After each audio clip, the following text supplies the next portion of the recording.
Welcome to the Real Mama Pod. I'm your host, Devon. And I'm your host, Kendra. We are real moms. Sharing real experiences. The things people don't tell you.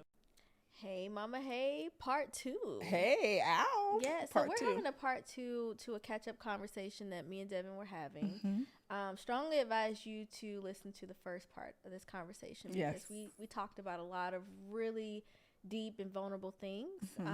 And a lot of that vulnerability is, in support of some of the things that we're going to talk about now. Yeah. So definitely be sure to check out the first episode of this conversation because we definitely need these catch-up conversations. Yeah. It's time. The time is here for us to be doing some more catch-up. So we had a conversation with the dads. Mm-hmm. They had their own Father's Day episode. We try to do that every year. And that conversation was really deep. We always get deep with them. We have fun, but we have very intentional and deep conversations with them. Yeah. And I just want to know, how did you feel about that conversation with their husbands? That conversation was interesting. Definitely different from the first time we brought them on the pod. You definitely see the growth. As you can tell, or if you listened, Jared and I have different opinions about blended families. Yeah. He's very gun-ho on keeping the family together. And I get that, but I think that's just from a privileged lens that he has. And I try to explain that to him because marriage isn't for everybody. Yeah. And sometimes it's better for kids to grow up in separate homes rather than homes that are together and staying together just for the kids. Yeah. Yeah. Ask those kids, they were together. Yeah. So that was kind of difficult because, of course, Jared's my husband. I respect him. I respect his opinion. We can have differences in opinion, but it was hard to not be combative. Yeah. Because the person you're talking about is me. Yeah. So that was kind of hard to hear, but also I know he means well. I know how he is. And I do respect his opinion of wanting to keep the family together. That means my family going to be together because he know what he's supposed to do. And he's going to live by that. He's going to respect that and really just hone in on that. So through thickness and thin, through sickness, through health, he going to be there. So that's confirmation for me. But also it could be hard to hear from other people who's not in that position. Yeah. So. Yeah. And I completely agree with you. Even though Jared and I kind of grew up the same. Yeah. He had his opinions about things, and while his whole opinion didn't relate to everyone. Yeah. I agree with what you're saying because that's not always the case. Yeah. But I think Jared was really speaking from what works, what he wants for his family, versus how others should carry out their family structure. He's gonna do what it takes to make sure his family stays together. So I think that's where the passion and a lot of the core of what he said was in reference to you and him and y'all's family. So maybe that's where things came from. You know how to keep us balanced. I just listened. I wanted that conversation. I just sat there and listened. Yeah. And I said I'll intervene when I need to. But I'm happy. But those are conversations that need to be had. Yeah, true. So I'm glad that we were in a space where we could have that conversation. Yeah, and I do appreciate the fact that he does not make excuses for men. Yeah. He does keep them accountable, right? If you had a child and there's nothing wrong with you or anything like that, you should try your best to keep your family together. That's great in an ideal situation.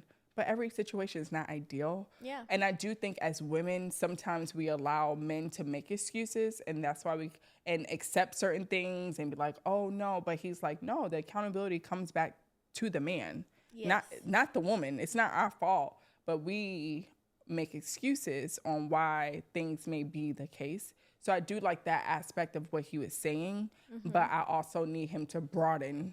Yes. He's a very, he's a military man. So it's either this or that. It's nothing else. It's nothing in between. There's no gray area. You're either this way or that way. And the world does not work like that. God didn't create us that way. Everybody's different. Every circumstance is different. And you have to do what works best for you and your family. Absolutely. So, I agree. Yeah. So I thought the episode went really well, despite some of the conversations, that were necessary. Yeah. I think those conversations are needed. Yeah. But also that conversation, Jonathan actually thanked me for. Oh, wow. Because, I'm not the best at expressing myself, right? Like, I'm an acts of service. Yeah. That's my love language. I'm going to express myself through service. Right. Whereas Jonathan is words of affirmation. Yeah. So he needs to be affirmed. Yeah. And I'm really trying to work on that. But he felt affirmed in that conversation. Good. I think you did a great job affirming him. I really do. Thank you even touched his hand. I said, look at her. Physical you touch.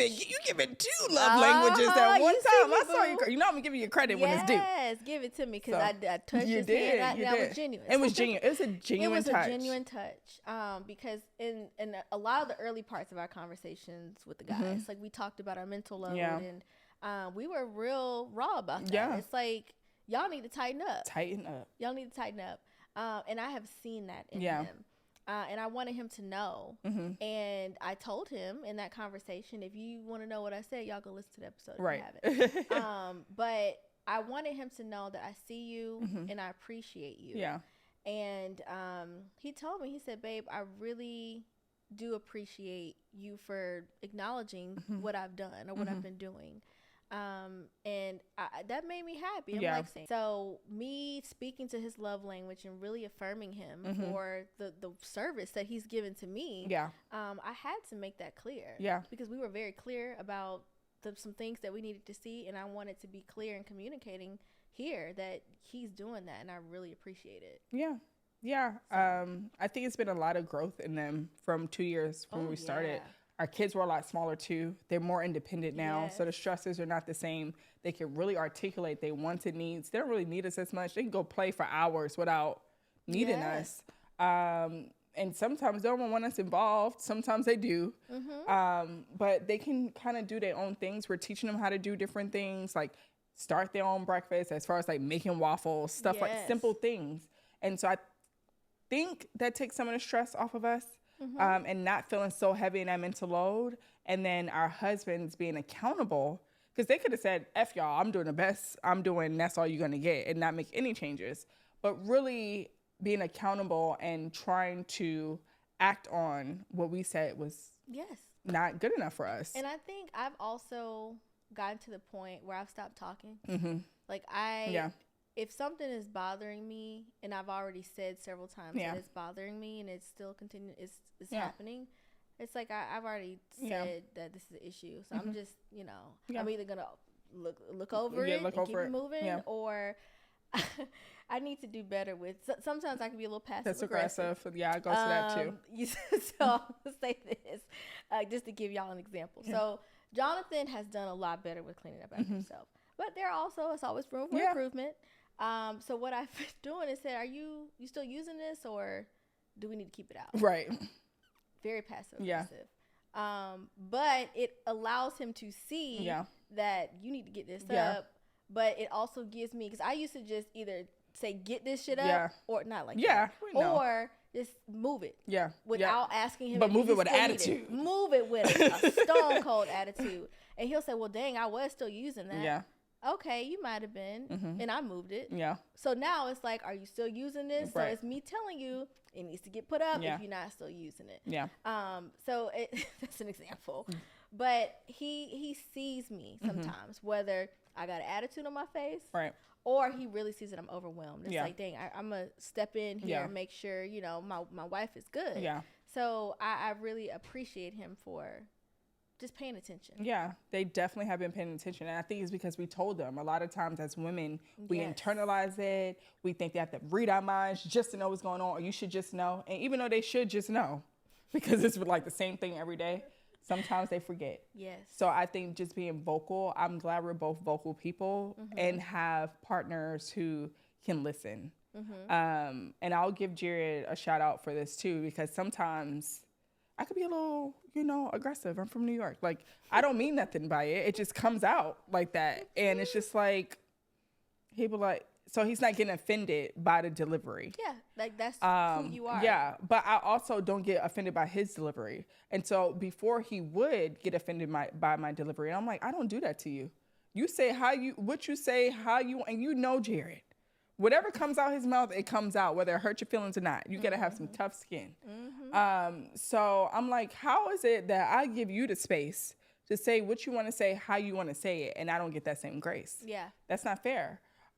So now he's more, I'm like, don't pay attention to how, and it's not that I'm being rude or mean or nasty or anything like that, but sometimes I'm fed up. Yeah. And so it's just like, hey, like we talked about this several times and it's not changing. So now I'm a little irritated. Okay. So let's fix this. But he has been great. And I know we talked about mental health and all that stuff. He's just been a real, like my rock during this time, even when I'm not the best to him. So I can appreciate that. Yeah. And I don't think if this was like 2 years ago when we recorded that episode, I don't think the outcome would have been the same. So I think they both have grown tremendously. And I think they've been doing better with actively listening to us and not just listening and doing their own thing, but listening and doing. Yeah. And so I think it's a difference in that. So it's clear to say that we both have growth in our marriages, like in its own right. Yeah. For me, like me and Jonathan are now at a place where we're more stable. Now we're working on the mental stability. Yeah. But I've seen growth in us individually, and as a couple. Yeah. Like Jonathan's my guy, like period. Yeah. There's nobody else coming up in here and can. Yeah. You know?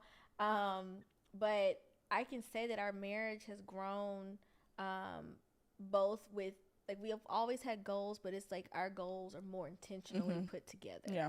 Like we both have the same dreams. Yeah. We have these surface level conversations about these dreams, but now we're more intentional about all the details and making sure we're aligned in those spaces. And that's really helped with the growth of our marriage. Yeah. The intimacy nights that we incorporated, last year, almost 2 years ago, that's really helped us with growth and communicating with each other. Yeah. Because we had so many areas of growth when it comes to communication. Yeah. But also listening to each other. Me, if I want to hear it, I just don't want to hear you tune it out. Tune it out. And that is something that I personally been working on, and I can see that both in me and Jonathan in our marriage. So we've been really more intentional about listening and understanding how each other's feeling in that moment or what have you. Yeah. So listening can be kind of like this buzzword or surface level. What does listening look like for you? Like when you're listening to Jonathan, what are you doing? What does that look like? I have to... I really have a processing issue. Like I really think I do. Like I forget things quickly. And if all distractions are not off the table, then I'm not listening because my mind is whatever I'm looking at. Yeah. So I have to physically look at him in his face, read his words, read his lips, so that I can understand what he's saying. Like serious, it's like really. That's just a true level of self-awareness. I might have some processing issues, but listening to him for me is all distractions aside, kid away, dog away, phone away, TV on mute. I'm sitting here looking right at you. Yeah. And if I feel like, and I'm also working on, because this was a big issue for Jonathan, me like cutting him off to respond to whatever. He's like, just let me finish. Yeah. I've had to work on it. If I feel like I gotta say something, I just bite that tongue or the inside of that cheek, not too hard. But that's my way to self-regulate when I need to or feel like I need to respond to something right there. Yep. So that's how I listen to him. It's like all distractions aside, I'm looking right at you in your face, read your lips, eye contact, no distractions. And if I feel like I gotta butt in, I'm working on just doing one of those. Yep. I'll be doing that too, girl, because I'm impulsive, so I'll be ready. And especially if I feel like something is not true. And like, because you know how those Cancer men can be. Even though Jared's a Leo, his birthday is the first day of Leo or the second day of Leo. So I feel like he has a lot of Cancer traits. And I'm like, that's just not true. And he's like, well, this is my perspective. And you can't tell me how I experienced something. And so I have to work on that. But also, everything that you do, I also say when he's done talking, so what I hear you saying is just to make sure I heard everything and that there's, I heard you correctly and slow to respond to, even if I feel like he's attacking me or whatever you want to call it, like slow to respond to that. And I think that's been helpful. Now it's not easy. And sometimes I got to call for a timeout. Like, hey, I feel myself getting upset because, again, I can be just naturally, I talk loud. Naturally, I can have some inflection in my voice, right? And in those moments, you don't want to display that. Like, you want to be calm. And in those moments, I would say, like, I feel myself getting upset. Like, can we take a 10-minute? I can't, and we'll come back. And I called that 10 minutes, so now I have to be like, hey, I'm ready to talk, which is hard. Yeah. That is hard to do, to be like, okay, let's try again. Yeah. Because, I'm a very prideful person, right? So I'm like, got dang. That Leo ego. Yeah, I know. And both of y'all Leos? Right, both Leos. And moon Cancer or rising, however you process information. So, we're the same for our sun and moon. So, and moon is how you communicate and process information. So both of those are the same for us. I don't remember what Jonathan's is. He's a Cancer for sure. Yeah. But I think he's a Pisces rising, which is spot on. Yeah. But yeah, that is hard.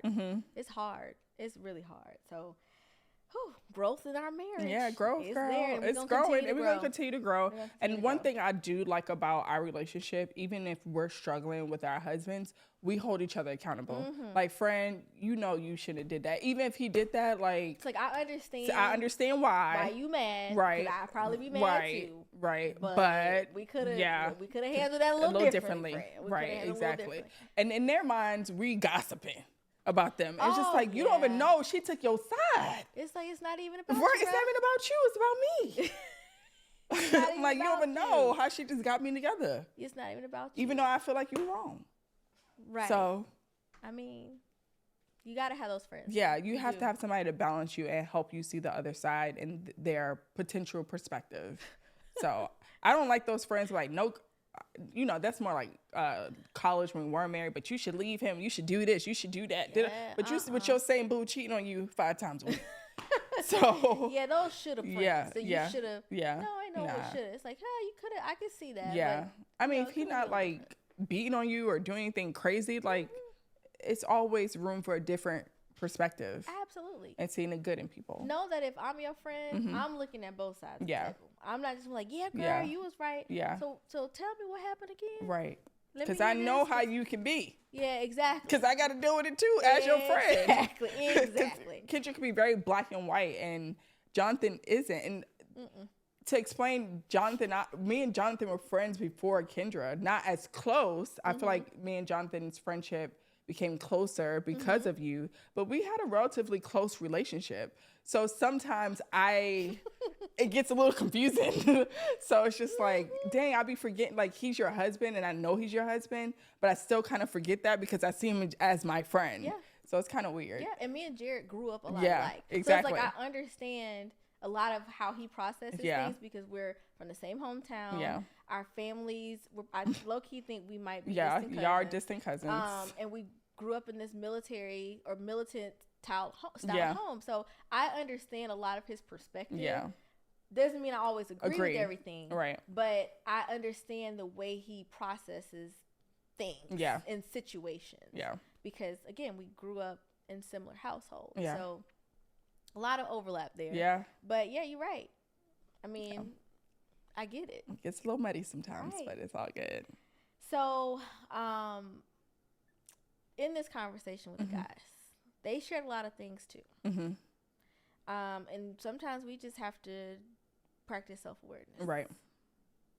So with some of the things that they shared, how have you assessed yourself with some of their perspectives? Yeah. Yeah. I think that interview was more eye-opening to me versus the Father's Day one. Only because, and it took Samaya pointing this out, of how we responded to their questions. Yeah. And I was like, damn, that was hard to hear. And so she pointed this out. She said, when y'all interviewed them, they answered every single question just the way y'all asked them. Yeah, they answered the question, and that was it. Yeah, that was it. From their perspective, when they asked us questions, we somehow tied it back to us and left out part of the question. Yeah. And I honestly think it's because the questions were long, if I could be honest. And it's like, that's too much to remember. But two, like, sometimes I don't sit in things, right? I'm very impulsive. I'm like, I just got to get it. And I'm like that just with everything. If I don't get it done, it's not going to get, if I don't get it done in that moment, it's not going to get done. And so if I don't say it right then and there, I'm going to forget my train of thought. I'm going to be all over the place, whatever. And that's just my personality. But that interview allowed me to really realize and confirmed, and this is what I need to work on in therapy, it's just to sit in stuff sometimes. Sometimes you just got to sit there. Everything don't need attention right then and there. Yeah. And so I think that was very eye-opening. That was like, yep, that is it. That is your issue. That is your problem, girl. You need to work on that. But it took a friend of ours to say, like, so just to give y'all some context on this episode so y'all can really go to Patreon and check it out. Instead of us interviewing the guys, they interviewed us. So they came up with their own questions. We had no idea what they were going to ask us. And it was a really good conversation. But in a lot of those questions, Devon and I responded not to all their questions because we didn't want to, but because, one, we didn't sit in it long enough to really process what they were asking us. But we did circle a lot of that back to us and how we feel versus giving them the clarity that they needed in that question. Now, some of the questions were directly for us to respond to, you know, but a lot of those questions were to give them some more clarity on how to interact and deal with their wives, right? So I appreciate somebody for bringing that to our attention, and we felt like we had to address that in this conversation because as women, sometimes we don't know what we're doing until somebody calls us out on it. And there were many times where Jonathan circled back. So about this part of the question. He was very polite, but knowing Jonathan. One, my husband is an asshole. Y'all. Now, he doesn't present to people who don't know him, but. He does not. We knew. You got to read between the lines. But, and also, that's just his, like, he's trained to do that. But true. I also know him, and yes, so he was being an asshole, and he was really like using his training. I want you to circle back to answer this question. So, shout out to our husbands for being guests as always on the Real Mama Pod. But y'all definitely check that episode out. Check it out. It's really they asked some really good questions, and even as like a mom and our perspectives, I feel like we have not answered those questions before the way they worded it and asked us. Like, it took some deep thought. We were stunned, but we were still impulsive. Like, we should have sat in it. It's okay to pause for a second. Jonathan is actually teaching me that because he will just sit and pause. And I'm like, so. Right. And I'm like, why are you moving so slow? Let's go. Are you going to answer me? He going to take it's going time. And he's like, let me. Think about it. It's okay to pause. Yeah, Jerry was like, let me think about that for a second. I'm like, what do you need to think about? Right. Like you should just know. So, yes, they are really challenging us. Yeah, they are. Yeah, that was good. Some real self-awareness there. So, you know, I think one thing we should have discussed a little bit more when talking to them, their role as godfathers, because they some damn good goddaddies. Yes. And they're both very active. They have their own separate, outside of Jared being my boy's dad, Jonathan is their goddad. Like, you know, it's like they can have their own relationship without Jared. It's been times where Jared wasn't around and Jonathan was there and vice versa. Jonathan's not around, Eli's not, and they don't miss a beat with them. They teach them their own little lessons. They have their own little bond. And I have two boys and they individually have their own relationship with Jonathan. I kind of feel like they take their role very, very, they take their role very, very seriously. They do. And it's a beautiful thing to see. It is. Because sometimes when you label like godparents, it's just like, oh yeah, that's my godparent, but that's like, pretty much it. Active. Like you just see them when you see them. They're active. They really like think about them and have conversations with them, take time with them. So let's dig into that a little further. Yeah, so I think Eli and Jared, they have a beautiful relationship. And I think Jonathan has a great relationship and a beautiful relationship with Drew and Jay too. Jared and Jonathan are two completely different people. Yeah. But they have their own relationship too that works. Yeah. But to see them and how they godfather our boys is really it's cool to see. I'm gonna give you an example. This morning, we were upstairs getting ready for today, And Jonathan, he was in the bed because yesterday, Jared had his day of relaxation. Yeah. Granted, he didn't have any responsibilities here, right? Eli is his responsibility, though. He is, but still. Yeah. And Eli wasn't even home. Right, yet. That's true. But Jonathan went to, let Jared rest, and he went to get Eli or whatever. So this morning, Jonathan was just, I'm upstairs getting dressed. Eli's downstairs. I'm like, okay, well, I guess Eli's downstairs with Jared. And when I walked down there, Jared had Eli with his boxing gloves on, and we have this little, I forgot what punching bag things. So he's down there. All right, Eli, you gotta put your hand like this. You make sure you hold this, because if you don't, then you're gonna get hit. So he's really giving him these tactics on how to defend himself, self-defense. Right. Of course, really is what it was. With Jared, and there's nobody that would do that but Jared. That is. And Eli was really like, so like, and it was so cute to see. And I'm like, this is Jared. Yeah. And Eli was like, yeah. Sure. And so it was a nice thing to see. Yeah. It really was. It was only their little bond too, because Eli wouldn't even show me. I was like, okay, so Eli, show me what you learned. He was just like, looking at Devon like, you're not my godfather. Right. We have our own little thing, but that's not for you. But I've also seen Jonathan like in this, Dr. Ferguson, like, take your breaths, deep breaths, like, blow out the flowers. Boys, smell the flowers and blow out the candles or something like that. He teaches boys. So if Drew or Jay had a meltdown, he'll pull them to the side and practice breathing with them. So Jared is going, let's get it. Jonathan gonna breathe with the kids, but they need that balance. Yeah, they do need that balance. They do. Because them tactics and Jared need. I need Eli to have them. But I also, I'm sure Drew and Jay, like, of course you do these things too. But it's different coming from a male. Exactly. It's different. And it's funny because now that same tactic that Jonathan taught the boys, Jared used for the boys. Because, we're working on not being so like with my kids, just really being that soft, gentle side of fatherhood, which we discussed as well, and how important that is. And even that was like a light bulb that went off, because when we both described our husbands and what it means to be a father, we said your authority. And but we also wanted them to be gentle. And so that, when Samaya made that correlation, I was like, dang, that is kind of contradicting. Yeah. But I do appreciate the authority they do provide in the house, and I think is needed. But I also think our boys need to see the gentle side of manhood. Yeah. Because it's, for me, from my perspective, I feel like they always feel like they have this hard exterior. Yeah. Like they can't cry, they can't do this. No, you can do those things. Yeah. I think we want to change that narrative. So allowing them to see it firsthand, because I'm sure, and this is just me guessing, Jonathan probably never seen his dad cry.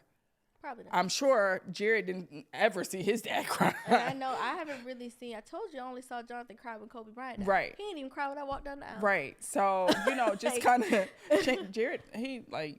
I don't know. It was a twinkle, but it wasn't a cry. It wasn't on Instagram. It was like, my husband don't look like this when I walk down the house. Yeah. I'm turning back around. It wasn't one of those. It was just a little choke up, a little shake. As far as we got. I think they both have their ways of, like, there's some things I'm sure I've seen Jonathan and do that Jared, may have practiced with them. Right. Especially when we're out camping and doing stuff. Yeah. Like, that's, like, both of them have their own skill. Yeah. But Jared is in the military. Like, he has a certain, layers of things that none of us will ever understand. So they have their own tactics, and I see them both using some of the skills that they teach our boys. Yeah. But to that point about parenting, like, parenting styles is a thing. Yeah. I know there are 4. I can't remember the 2, or 2 of the others, but authoritarian and authoritative parents. Authoritarian parents are like, this is what it is. Yeah. There's no discussion, blah, blah, blah, blah, blah. But authoritative means that you are very clear in what you mean, but you also have that gentle side. So I think that there's a way that we can tie those two in, but it's really in how you practice. Like, there's a word, there's a definition for it, but it's really just how we practice it. That was good. So godfathers are needed just as much as they daddies. They are needed. Yeah. So shout out to all the good goddaddies out there. Yes. And I'm not sure when this one is airing, but Godparent Day is the first Sunday in June. So make sure y'all show up for the godparents and and we'll put something out too, but we need to start acknowledging those days too, because there are some really good godparents out there. And those that are deadbeats, sorry, but The good ones, we're going to shout you out. Yes. And of course, Devon and Jared are Eli's godparents. Eli has a whole village of godparents so does my kids. Are phenomenal. And I love all of them to the core. And they all have their own relationships with Eli. And then, of course, your boys, their godparents have their own relationships. But we really wanted to talk about the importance of godfathers because they are very important. They're very important. And they kind of set the tone and give you a different perspective of manhood. Exactly. And your kids need a holistic view of what a person is. It's like, it's not just mommy and daddy. Like, you also have other people with other skills and walks of life that can teach you something. Yep, so, absolutely. I love it. Anyway, so I think with all that talk, yes, I think it's time for some mama juice. Today's drink is going to be a cool twist on the classic French 75. We're going to make a strawberry French 75 just in time for that perfect summer vibe. So, what do you need? You'll need a gin. Today we're using a very cool gin, butterfly pea flower flavored gin, which is very cool because it's going to add a very cool color effect to your gin, okay? You're also going to need some strawberry puree or strawberry syrup. You're also going to need some lemon juice, freshly squeezed lemon juice is preferred, okay? So, Demetrius is going to take you step by step. Grab your glass, let's rock and roll, okay? So first you're going to grab your gin, and we're going to do 1.5 ounces of gin, okay? Freehand pour is fine. Also, if you have a bar kit and you want to use your jigger, something that looks like this, that's fine as well too, okay? So once you pour that gin, next we're going to add our lemon juice, okay? As you can see, this gin has a purple color to it, okay? So most gins are clear and translucent. This gin has a purple, and as you see, you add that lemon juice, giving a very cool look to it, okay? Next, we're gonna add our 1/2 ounce of strawberry puree, which we pre-measured out. You can also use strawberry syrup if you like to. All right, and once you've completed that, now is the fun part. You get to top it off with the rest as Prosecco. And we're gonna tilt our glass. Perfect. Look at that beautiful color. If you have a stirrer available, you can definitely stir it up just so you can really get those colors and those flavors mixed in beautifully. Perfect. And then the garnish of choice for today's drink is going to be some strawberries. So you can garnish your drink with whatever you like. We have some strawberries and put a nice slit in it so it fit nice on the rim of this beautiful drink. And there you go. A beautiful summertime strawberry French 75. And if you'd like to make this without using alcohol, you can also substitute this Prosecco for sparkling water and still have a very great and refreshing drink.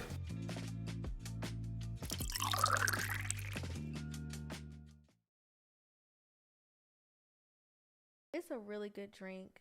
It is not too sweet. I like it. It's a good balance between us two. It is a good balance because it is what it is. So shout out to Demetrius and Bruce. Yes, very tasty. So if this is your first time listening, sorry, I got a juice between my tongue. You're trying to swallow. My bad, y'all. So if this is your first time listening, we also have a segment which is called Mama's Corner, and that is my favorite segment. So this is our opportunity to connect with each other more, or for our listeners to connect with us. And so I think it's time to be reflective. Okay. For Mama's Corner, because sometimes we're reflective. I think this is a great time to be reflective. And so after having that conversation with the guys, right, what are some things you're going to do differently? Ooh. Because we talked about how they changed. Yes. And how, they're doing a good job of us being vocal and really listening and acting on the changes we want them to make. What are some changes you're going to make? If any. You may not. You might be good. You might don't need to change things. No. Okay, I always got to change. So, if anything, it's more strengthening some areas that I'm working on. Okay. And that's me really listening. Like, sometimes I have this impulsive behavior. Yeah. And instead of me just really sitting back and taking that pause that I need to listen and comprehend what's being shared with me, I'll just respond. Now, I have gotten a lot better there, but I also have my moments where that goes completely out the window and I'm like, whoa, right, you're wrong, X, Y, and Z. Yeah. and then we're back to square one. Yeah. So that is an area that I'm continuing to work on. But also to the pausing. Yeah. Like I really, in our marriage, sometimes I have to sit and pause. Yeah. Yeah. I need to work on that more. Yeah. So, those are two areas that I will continue to strengthen. Yeah. What about you? I think one thing I'm definitely going to work on is being on my phone more. That's a good one. Because even now, it's to the point my kids are bringing it up. And it's not that, I'm always working from my phone. And so it's not even me scrolling social media. And if I am scrolling social media, it's for trends, it's for a sound, it's for this, it's for that. It's not even for my enjoyment. It's for posting. It takes me forever to make a post. Like, it's supposed to be quick, and it always turns into an hour. Always, every single time. I've never made a reel under an hour. So even if I have the content ready already, it still it takes forever. So really being intentional about that, and maybe setting. I'm very nervous about the D&D. I know people recommend it, but just the way my mind works. When my mom first got this last stroke, I missed the call, you know? So like, I just have some anxiety around that. So I don't think I can do that, but really just setting some hours of not being on my phone. We can also, there are features on the iPhone we'll talk about that will allow you to still get the calls from your mom, or even people who she's always with in case they need to contact you, even if your phone's on D&D. So I'll show you how to do I don't know. We'll see. I don't know if I'm built for that just yet. But whenever you feel like you're built, you just let me know. Just setting some boundaries with the phone, because Jared's been complaining about it forever. But and sometimes I use that as a tool to block out other things that I have going on. So I'm like, I'm going to just scroll for a little bit because I don't feel like dealing with this. And then now I'm scrolling for 2 hours. So that is one thing I'm working on. Okay. Yeah. I can relate to that too. Yeah. I have gotten better with the phone, but I still got work to do there. Yeah. So if you have anything you want to write in for Mama's Corner, feel free to email us at mama@therealmamapod.com. I check those emails daily. So write us, because we love giving advice based on our own experiences, not as experts. So yeah. Write us. Okay.